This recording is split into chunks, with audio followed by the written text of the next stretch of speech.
자, 또 영상 설명하겠습니다. 가설이요. 52쪽이 가설인데, 자, 이미 제가 말씀을 드린 내용이 가설을 다 설명하고 있는 겁니다. 자, 읽어드릴게요. 중간에요. 가설이란 두 개 이상의 변수 또는 현상과 현상 간의 관계를 검증 가능한 형태로 서술한 문장 또는 연구 문제에 대한 잠재적 결론으로 자, 검증을 거칠 것을 요구하는 것이다. 자, 방금 직무만족이요. 자, 업무가 없을수록 직무만족은 높아질 것이다. 추측이요. 자, 이게 바로 가설입니다. 한 문장으로 좀 만들어내는 거예요. 자, 또는 자, 연봉이 높아질수록 직무 만족도도 높아질 것이다. 이거 가설이에요. 아주 쉬워요. 어떻게 보면은. 그리고 이미 우리가 그 일상에서 많이 알고 들었던 내용인데 막상 그 내용을 이렇게 조사 방법론에서 들으려니까 어려워 보이는 거죠. 자, 그리고 다섯 번째, 아래에서 다섯 번째 줄입니다. 첫째, 이렇게 가설을 설정하는 이유는 이론을 검증하기 때문이다. 자, 가끔 이론이 틀릴 수도 있어요. 가끔. 그러면은, 자, 그 왜 틀렸는지를 이제 좀 설명하려고 그러면 가설을 연구하는 본인이 가설을 설정하고, 자, 어떤 실험을 거쳐서, 자, 내가 이렇게 해봤더니 기존의 이론 틀린 거더라. 이렇게 할 수도 있는 거고요. 자, 둘째, 이론의 제시 기능을 수행한다. 자, 이거는 필기를 할 수 있다면 이렇게 적어주세요. 확인이에요, 확인. 야, 기존 이론대로 해보니까 맞던데? 보통 이런 일이 더 많아요. 기존 이론대로 똑같이 해봤더니 맞던데? 그러면 확인하는 거죠. 아니, 그러면 확인하는 거죠. 이거는 그럼 더더욱 탄탄한 이론이 된 거고 내 가설도 이론 덕분에 증명이 된 거고요. 자, 셋째, 사회현상의 기술과 지식의 증가라고 되어 있는데, 자, 이거는 아무래도 많은 사람들이 가설을 세워서 자, 입증을 한다 그러면 한 사람이 한 것보다는 한 100명이 입증을 해낸 게 훨씬 더 유리하잖아요. 자, 그래서 지식을 높이는 일도 합니다. 자, 그래서 53쪽에 보면은 위에서 이제 네 번째 줄인데 약간 이제 헷갈리는 부분이 있어요. 자, 통계적 검증을 할 때 대립 가설과 귀무 가설. 자, 귀무 가설은 0, 숫자 0 할 때 0 가설이라고 합니다. 자, 대립 가설은 통상 연구 가설이라고 하는데, 자, 여기서 이제 헷갈리시면 안 돼요. 자, 대립 가설은 연구 문제에 대한 잠정적인 해답이며 연구자가 제시하는 가설을 대립 가설이라 그래요. 자, 근데 이게 우리나라 말로 대립이라 그러니까 자꾸 싸운다 이런 걸로 생각하면 그게 아니라 영어로 보면은 리서치요. 연구 가설이요. 연구 가설. 내가 알고 싶은 문장. 이 연구 가설이고, 자, 여기 지금 책에도 잘 나와 있는 거. 뭐뭐와 차이가 있을 것이다. 뭐, 연봉이 높아질수록 직무 만족도가 높아질 것이다. 라와 같은 게 대립 가설, 다른 말로 연구 가설입니다. 근데 귀무, 제가 지금 0이라고 말씀드렸는데, 여기서 말하는 0은 제로라는 뜻이 아니라, 없는 거예요. 없는 것. 그냥 없는 것. 자, 귀무 가설은, 자, 대립 가설과 논리적으로 반대의 입장을 취한다.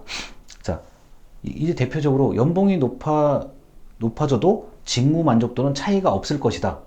라고 하는 게 이렇게 연구 가설하고 반대의 입장으로 정하는 것을 귀무 가설이라고 얘기합니다. 자, 그래서 처음에 이걸 굉장히 헷갈려 하더라고요. 그런데 여러분이 그냥 이렇게 생각해요. 내가 알고 싶은 가설, 문장은 대립 가설, 다른 말로 연구 가설이고, 그거에 반대되는 것 또는 일어나지 않는 것. 야, 연봉 높여도 직무 만족도에 변화가 없던데? 이것도 귀무 가설이라고 볼 수가 있어요. 자, 그래서 연구 가설에 반대되는 형태의 문장을 자, 귀무 가설이라고 얘기합니다. 자, 그런데 일단 뭐 귀무 가설을 모르시더라도 내가 이제 제시하는 궁금해하는 그 가설을 세울 때는 몇 가지 조건을 충족을 하셔야 돼요. 자, 첫 번째, 53쪽의 중간 문단입니다. 경험적으로 검증을 할 수 있어야 돼. 이 검증할 수 있어야만 되는 거고, 명확하게 입증할 수 있어야 되고, 그 다음에 그럴 것이다. 너무 뜬금없는 거를 가설로 세우긴 좀 애매해요. 그러다 보니까 개연성이 있어야 된다라고 하는데, 예를 들어서요. 자, 가족 갈등이 심하면 직무 만족도는 낮아질 것이다. 가족 갈등이 심하면 직무 만족도가 낮아질 것이다. 언뜻 그럴듯하게 보이기는 하는데, 글쎄, 가정과 직장? 글쎄, 가정 무슨 갈등 때문에 이게 직무 만족도가 낮아진다고 가설을 세운 거지? 이렇게 되면 이제 좀 좀 뜬금없는 얘기가 될 수도 있어요. 자, 그래서 자, 그 다음에 뭐 예를 들어서 청소년들의 어린이 연구에서 쓰이는 가설을 성인들에게 동원했을 때 뭔가 좀 대상의 차이가 좀 있지 않을까? 너무 그 어떤 그 원인과 결과를 억지로 저 연구자가 이으려고 하는 거 아닌가? 이런 부분들이 문제가 될 수 있습니다. 자, 그래서 뭐 논리적으로 간결해야 된다, 뭐 이런 얘기들은 아까 얘기를 드렸고요. 자, 그래서 대립은 절대로 싸운다는 얘기가 아닙니다. 내가 알고 싶은 물음, 의문, 문장을 대립가설이라고 얘기하는 거고, 귀무가설은 대립가설을 먼저 적어 보신 다음에 귀무가설을 반대로 적으면 돼요.